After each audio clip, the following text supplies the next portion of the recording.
오늘날 교회가 여러 가지로 참 많은 욕을 먹습니다. 그러니 덩달아 우리 주님도 욕을 먹고 있는 것 같습니다. 주님과 교회는 불가분의 관계이기 때문에 어쩌면 당연하다고 할 수 있습니다. 교회가 주님을 위해 욕을 먹을 때는 주님께 영광이 되지만 다른 이유로 교회가 주님을 욕먹인다면 교회는 주님의 이름을 망령되이 일컫게 됩니다. 기독교는 그리스도교란 뜻입니다. 곧 그리스도이신 예수님의 도를 따르는 종교이죠.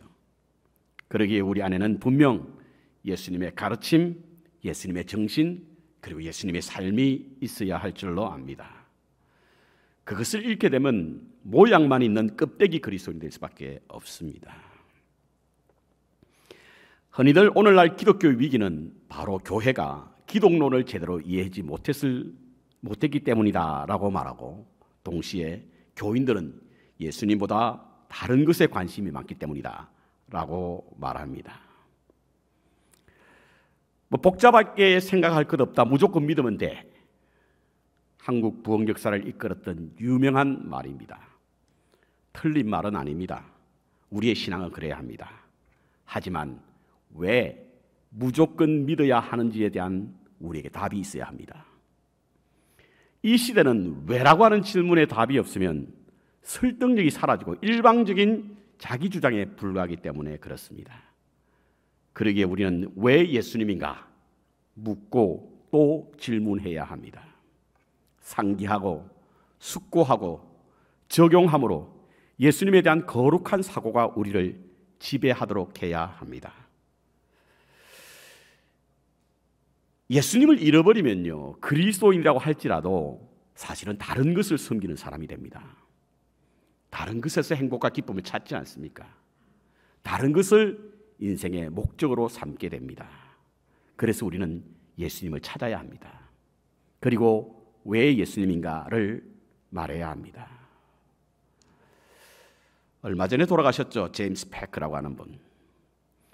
이분이 쓰신 저서 하나님을 아는 지식이라고 하는 책에는요, 하나님을 아는 사람들은 하나님 안에서 커다란 만족을 얻게 되는데, 그것은 바로 자신이 하나님을 알고 하나님이 자신을 안다라고 하는 확신에서 오는 평화와 만족감은 매우 크고 광범위하기 때문에 하나님을 아는 사람들은 하나님 안에서 커다란 만족을 얻게 된다, 이렇게 말했습니다. 이는 곧 하나님을 찾을 때 우리가 비로소 인생의 목적을 알기에 그곳에서 오는 평안과 기쁨, 행복을 인해서 만족을 얻을 수 있다라고 하는 것입니다. 오늘부터는 히브리서를 묵상하려고 합니다. 히브리서는 믿음이 무엇인가 라고 하는 말씀을 기록한 일종의 믿음의 변정서라고 할 수가 있습니다. 우리가 잘 알고 있는 믿음장도 히브리서 11장에 있지 않습니까? 동시에 새 언약에 관한 말씀이기도 합니다. 그래서 언약이라는 단어가 모두 17번이나 나옵니다.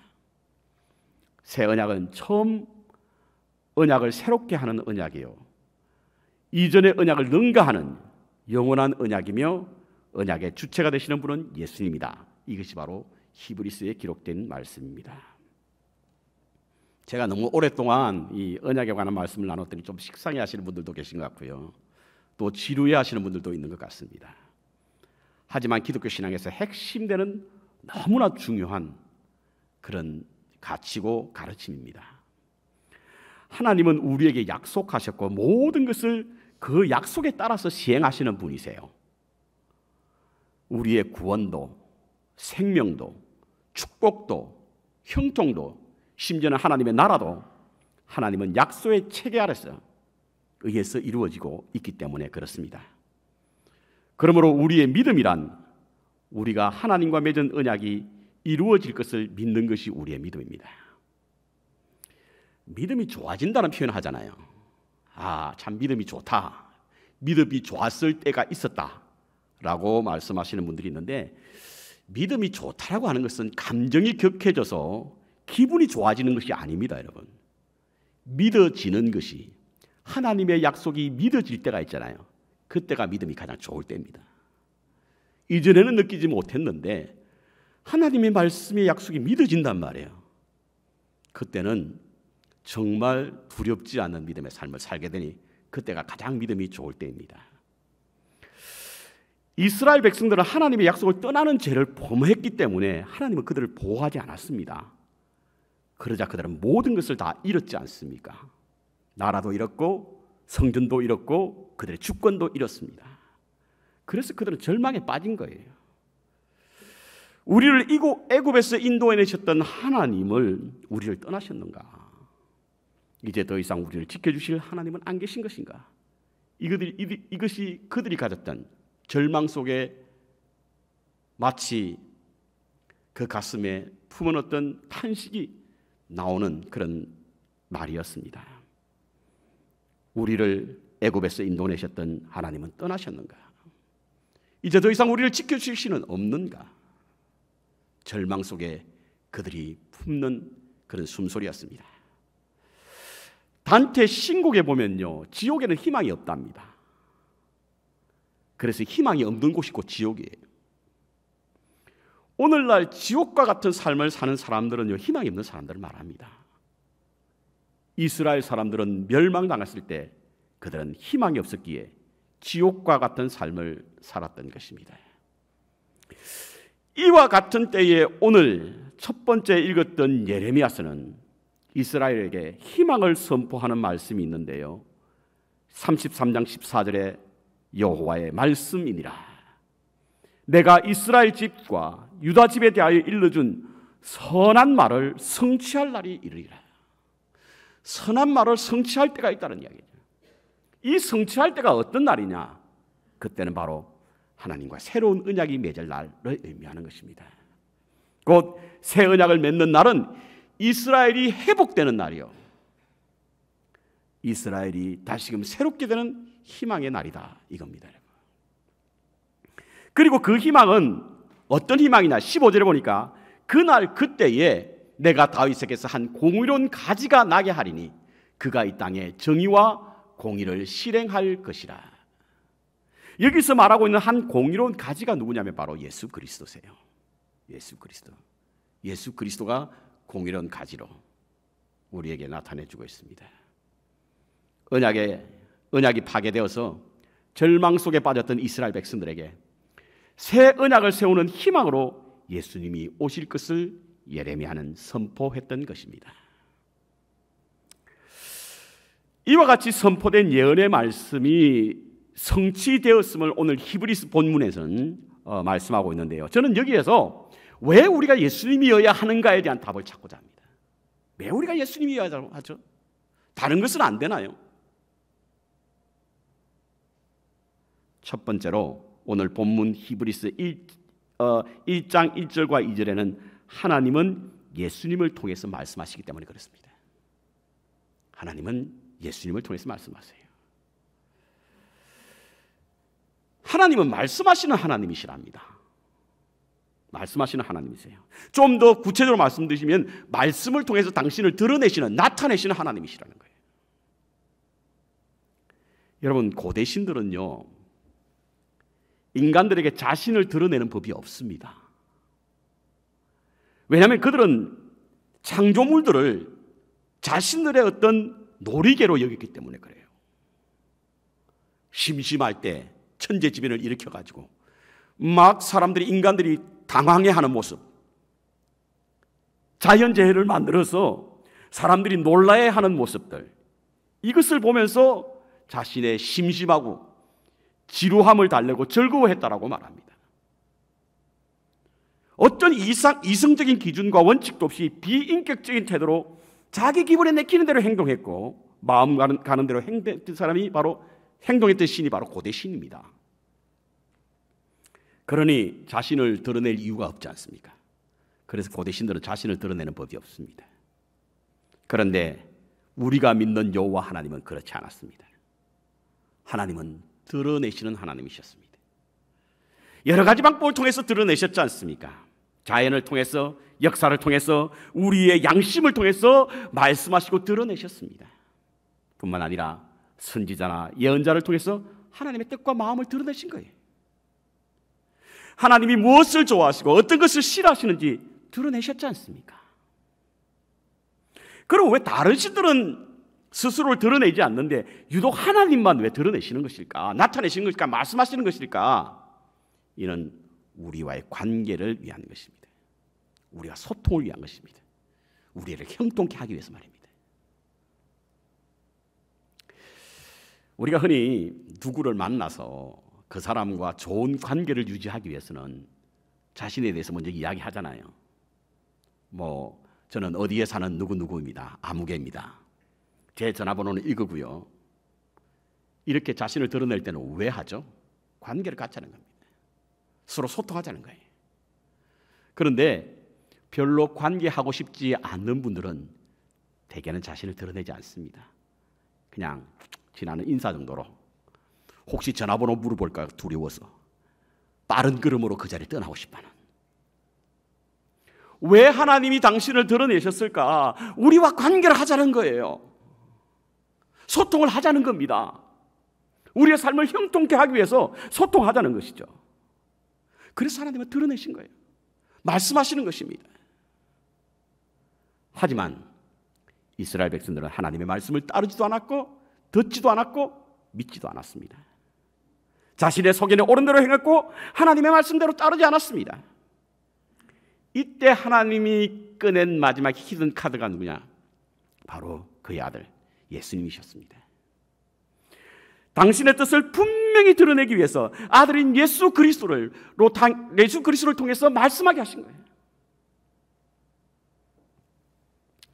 여러분, 하나님의 마음을 가장 잘 아시는 분이 누구시겠어요? 예수님 아닙니까? 하나님의 뜻을 가장 잘 전달할 수 있는 분이 누구세요? 예수님이지 않습니까? 누군가로부터 하나님에 대하여 말씀을 들을 때 누구를 통해서 하나님의 말씀을 가장 신뢰할 수 있겠습니까? 예수님이십니다. 왜냐하면 그분은 하나님의 아들이기 때문에 그렇습니다. 그분은 하나님과 같이 계셨고 하나님과 함께 하셨던 분이시기에 누구보다도 하나님을 잘 아시는 분이시고 하늘나라에 대하여 상세히 아시는 분이 바로 예수님이십니다. 그래서 하나님은 그 아들 예수를 통해서 말씀하게 하신 것입니다. 여기서 말씀이라고 하는 것은 언약을 이야기하는 겁니다. 옛적에는, 다시 말해 구약시대는 예언자와 선지자를 통해서 하나님께서 언약을 세웠지만 오늘날 마지막 곧 시작의 시대는 아들인 예수님을 통해서 새로운 언약을 세우시겠다는 거예요. 무너진 하나님과 인류와의 관계의 회복을 위하여 새롭게 언약을 세우기 위해서 하나님은 그 아들로 언약을 세우시겠다는 것입니다. 그러므로 예수님은 하나님과 우리와의 세운 언약의 지체가 되고 실체가 되며 주체가 되시는 분이세요. 여러분, 주님이 왜 십자가 달리셨어요? 우리의 죄를 대속하기 위해서. 어떻게 할 수 있습니까? 왜 그와 같은 일을 해야 하죠? 하나님의 약속을 이루시려고. 하나님의 약속을 이루시려고. 왜 십자가에서 부활하셨습니까? 우리의 영원한 생명을 주시겠다고 하신 그 약속을 이루시려고. 그러니까 주님의 삶은 하나님의 약속 그 자체예요. 예수님은 예수님의 삶을 통해서 언약을 세우신 것입니다. 그래서 우리는 예수님이어야 합니다. 두 번째로는 예수님은 처음과 나중이 되시기 때문에 그렇습니다.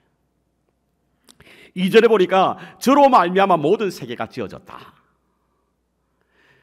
우리의 시간적으로는 예수님이 2000년 전에 이 땅에 육신의 몸을 입고 역사 속으로 들어오셨지만 훨씬 이전부터 계셨다는 거예요. 만물이 시작되기 전부터. 그러니까 예수님께서는 예수님으로 말미암아 세계가 지어졌다는 이야기입니다. 여러분, 창세기 1장에 보면 말씀으로 지어주셨다고 그랬죠. 그 말씀은 뭐죠? 요한복음 1장에 보면 말씀이 육신이 되셨대요. 그분이 바로 예수님이십니다. 그렇다고 한다면 예수님께서 이 세상의 만물을 창조하시고 시작하신 분이라는 겁니다. 근데 3절에 보니까 저는 하나님의 우편에 앉아 계시는 높은 자리에 계시는 통치자였다. 이것을 유진 피터슨이 쓴 메시지 성경에 보면 이 세상의 마지막 날에 모든 세계가 하나님의 소유가 될 것이다. 이렇게 말씀하고 있습니다. 무엇을 말합니까, 여러분? 예수님은 만물을 창조하셨을 뿐만 아니라 마지막 때 심판하실 분이라는 이야기입니다. 이는 예수님이 인류의 역사를 여시고 인류의 역사를 닫으시는 분이라는 이야기예요. 언약의 시작이 되시고 언약의 마지막이 되실 거라는 이야기입니다. 그래서 요한계시록에 보면요, 예수님은 알파와 오메가요, 처음과 나중이며 시작과 끝이다 라고 말씀하고 있는 거예요. 그렇기 때문에 우리는 예수 그리스도를 통해서 구원을 얻을 수 있는 줄로 믿습니다. 여러분, 주님을 통해서만 구원을 얻을 수 있어요. 지난주 권사 교육을 하던 중에, 신청 권사님 교육을 하던 중에 우리 감리교 UMC에 대해서 약간 함께 생각을 나누는 시간을 가졌습니다. 적어도 UMC 권사나 혹은 집사가 되기 위해서는 이 정도는 알아야 되겠다 해서 아주 기본적인 것, 기본적인 것을 함께 나누면서 감리교와 장로교가 뭐가 다르고, 감리교와 침례교가 뭐가 다르고, 감리교와 성결교, 감리교와 순복음교가 뭐가 다르냐에 대해서 아주 짧게 기초가 되는 것만 함께 나누었습니다. 그렇게 나누고는 마지막에 제가 이와 같은 말씀을 드렸습니다. 이렇게 다르지만 구원을 얻는 일에는 아무 상관이 없습니다. 하나님 나라로 가는 일에는 아무 상관이 없습니다.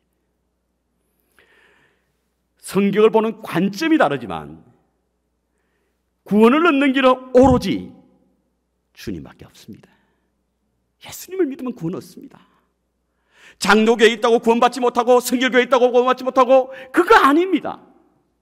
어느 한 조직을 위해서 그 만드는 과정 속에서 서로 나눠줬을 뿐이지, 예수를 믿으면 구원을 얻는다라고 하는 가르침에는 모두가 다 함께합니다. Biblical Studies Foundation이라고 하는 웹사이트가 있습니다. 거기에 보면 웨슬리의 꿈이라고 하는 글이 나와요. 존 웨슬리가 죽어서 천국에 가게 되었습니다. 천국 입구에 딱 갔더니 천사가 기다리는 거예요. 자기 이름을 말했습니다. 웨슬리, 존 웨슬리 이렇게 이야기한 거예요. 그랬더니 그 앞에 지키고 있던 천사가 생명책을 이렇게 뒤집어보더니 그래 있어, 들어가 이러더라는 거예요. 그래서 웨슬리가 그래 내가 믿음 생활 잘했기 때문에 들어가게 되는구나 하고 들어가다가 갑자기 궁금한 점이 생기더라는 겁니다. 그래서 다시 천사에게 돌아와서 혹시 이 천국에 우리 감리교 교인이 얼마나 됩니까? 라고 물었다는 거예요. 그러니까 천사가 생명책을 뒤집어보더니 없는데? 그러더라는 거죠. 그러니까 그러면 장로교인은요? 그랬더니 천사가 다시 생명책을 뒤집더니 장로교인도 없어. 그럼 천주교인은요? 천주교인도 없는데? 아니 그럼 천국에 도대체 누가 있단 말입니까? 예수 믿는 사람만 있어. 예수 믿는 사람만. 그렇습니다, 여러분. 사람들은 자꾸 다른 곳에도 구원이 있다고 말합니다. 사람들은 이곳에 구원이 있고 저곳에 구원 없다고 스스로 판단하고 말합니다. 아무도 모릅니다. 분명한 것은 예수 믿는 사람은 천국에 있게 마련입니다. 그 생명책에 기록되어 있는 거예요. 예수님은 천하의 다른 이름으로는 구원을 받을 만한 이름을 준 적이 없다고 말씀하지 않습니까? 왜냐하면 인류 역사의 문을 열고 닫으시는 분이 주님이십니다. 언약의 시작과 끝이 주님이십니다. 그렇기 때문에 우리는 예수를 믿으면 구원에 이른다 라고 하는 사실을 알고 있고, 그래서 예수님이어야만 합니다. 마지막으로 예수님은 하나님이시기 때문에 그렇습니다. 하나님이시기 때문에. 자, 1장 2절에 보면요, 예수님을 하나님의 아들이요 만유의 후사고 상속자가 된다라고 말씀하고 있습니다. 여기서 말하는 하나님의 아들이라고 하는 의미가 무엇일까? 하나님의 아들. 우리는 일반적으로 예수님 옆에 있으면 우리는 하나님의 양자의 영을 가졌기 때문에 하나님의 자녀가 된다라고 하는 믿음을 가지고 있습니다. 그래서 예수님께서도 우리에게 하나님을 아버지라 부르라라고 말씀하셨습니다. 뿐만 아니라 하나님은 마치 아버지처럼 우리에게 대해주셨어요. 돌보시고 사랑하셨고 지켜주셨고, 그래서 우리는 자연스럽게 하나님을 아버지라 부를 수 있게 되었고, 이것은 우리 믿는 자의 특권입니다. 하지만 우리가 하나님의 자녀라고 불리는 것과 예수님이 하나님의 아들로 불리우는 것은 분명 다릅니다. 왜냐하면 우리는 만들어진 피조물의 후손이고 예수님은 하나님이 낳으셨던 아들이기 때문에 그렇습니다. 세상에는요, 낳는 것과 만드는 것은 다릅니다. 낳는다는 것은 똑같은 것에 속한다는 뜻이 있습니다. 하지만 만든다는 것은 다른 종류에 속한다는 뜻입니다. 생명을 가진 피조물들은요, 누가 낳느냐에 따라서 그 존재가 결정됩니다. 예를 들어서 사람이 낳으면 사람이 낳습니다. 소가 낳으면 소를 낳고요. 개가 낳으면 개가 됩니다. 사람이 낳았는데 소가 되는 법은 없지 않습니까? 하나님께서 낳았다고 하신 것은 하나님과 같은 종류 곧 하나님이 되셨다는 뜻이에요. 사람은요, 하나님의 형상을 담긴 했습니다. 하지만 결코 하나님과 같은 종류가 될 수 없습니다. 하나님이 우리를 만드셨고 만드신 자의 후손이기 때문에 그렇습니다. 사단은 자꾸 우리 보고 하나님과 같이 될 수 있다고 유혹을 합니다. 그러나 결코 우리는 하나님이 될 수 없습니다. 생물학적으로 그렇습니다, 여러분. 저희 집에는 강아지 한 마리를 키웁니다. 이름도 진돌이라 지었습니다. 가끔 제 아들 진솔이와 헷갈릴 때도 있지만 그를 그냥 저는 진돌이라고 부릅니다. 그리고 그 강아지를 부를 때 아빠한테 와 이렇게 말합니다. 아니 무슨 강아지한테 아빠라고 해? 라고 비웃으시는 분이 계실지 모르겠습니다만 저도 강아지를 키우기 전에는 그렇게 했습니다. 그런데 강아지를 키우다 보니까요, 마땅히 강아지한테 나의 존재를 말할 만한 것이 없는 거예요. 뭐 예를 들어서 야 아저씨한테 와 이럴 수 없잖아요. 뭐 사람한테 와 이렇게 말할 수 없어요. 종범이한테 와 이렇게 말할 수 없잖아요. 그러다 보니까 그냥 아빠한테 와 이렇게 말하는 겁니다.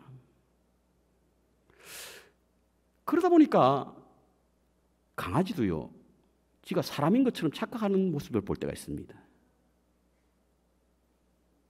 같이 먹으려고 그러고요, 같이 자려고 하고요. 그런데 강아지는 절대 사람이 될 수 없습니다. 우리가 낳지 않았기 때문에. 하나님이 낳았다라고 하는 것은 하나님이란 뜻입니다. 그래서 오늘 본문 1장 5절에 보면요, 하나님께서 어느 때에 천사 중 누구에게 내가 내 아들이라고 오늘날 내가 낳았다라고 하는 말을 한 적이 있느냐는 거예요. 심지어 천사에게까지도 하나님께서 내가 너를 낳았다라고 한 적이 없다는 이야기입니다. 이 시편 2장 7절에 있는 말씀인데요, 아무도 내가 너를 낳았다라고 하지 않았다는 거예요. 오로지 예수 그리스도만.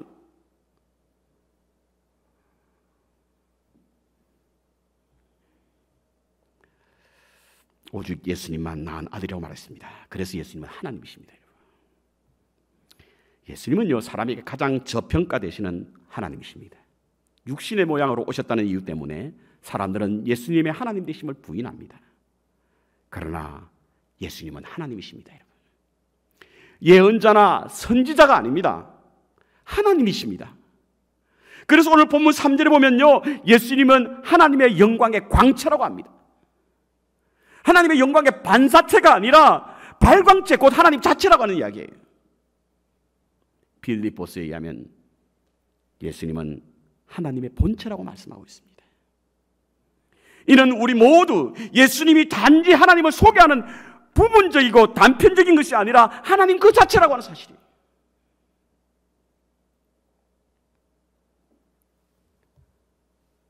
예수님의 제자 중에 한 사람이, 빌립이 예수님께 와서 묻습니다. 주님, 우리에게 아버지를 보여주십시오. 하나님을 보여주십시오. 그리하면 족하겠나이다. 그때 예수님께서 뭐라고 말씀하셨습니까? 빌립아, 내가 이렇게 오래 너희와 함께 있으되 내가 나를 알지 못하느냐? 나를 본 자는 아버지를 보았거늘 어찌하여 아버지를 보이라느냐? 즉 예수님을 본 사람은 하나님을 본 것입니다. 예수님이 바로 하나님이시기 때문에 그렇습니다. 하나님의 광채요 본체의 형상이기 때문에 그렇습니다. 이는 정말 놀라운 하나님의 은혜입니다, 여러분. 세상에 어떤 신도 이 땅에 육신의 몸을 입고 낳고 천한 자리에 임했다는 시는 없습니다. 간혹은 인간이 신의 경지에 올랐다는 이야기는 들었어도 신이 육신의 몸을 입고 이 땅에 왔다는 말은 들어보지 못했습니다. 우리가 왜 예수님이어야 하는 이유가 바로 여기에 있습니다. 왜 예수님이어야 하는 이유가 바로 여기에 있는 거예요. 예수님은 하나님이시기 때문에 그렇습니다. 그거 하나 틀어보시겠어요? 우리 비디오 클립 한번 들어보겠습니다. 벌써 몇 년 되었습니다. 뉴욕 스테이트 아일랜드에서 유명한 교회 성가대가 세계적으로 유명한 카네기 홀에서 연주했던 녹음 파일입니다. 음질은 좋지 않지만요, 노래 제목은 바로 I am. 웨인 힐라드가 쓴 I am이라는 곡입니다.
끄지는 마시고 약간 소리를 좀 줄여주시겠어요?